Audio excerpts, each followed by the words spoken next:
Totoo nga kaya ang balita na magpapaalam na si MC sa noontime show na It's Showtime matapos ang naging komprontasyon nito kamakailan sa vlog ni Vice? Sari-sari kasi ang naging reaksyon ng madlang people matapos ang nasabing vlog. Sana daw ay kinompronta ni Vice ang kaibigan ng hindi sa harap ng marami, lalo kung gusto niya lang na i-correct ang ginagawa ni MC. Naipasok din ng ilang netizens ang sinabi ni MC na kailangan niya laging may patunayan kapag kasama niya si Vice.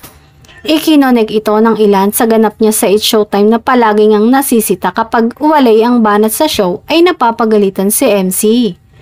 May mga pinagtanggol naman si Vice at sinabing tama lang ang ginawa nito lalo pag gusto mong i-correct ang kaibigan o katrabaho mo.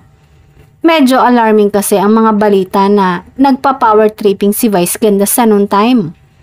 Balita na para siya na ang nagpapatakbo ng Showtime. Siya na ang nasusunod sa lahat ng galaw ng programa.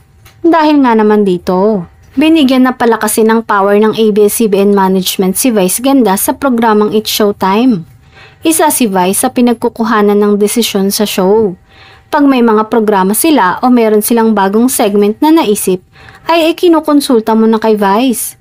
Binigyan na ng power si Meme na magdesisyon para sa show or magkonsulta sa kanya ang mga staff.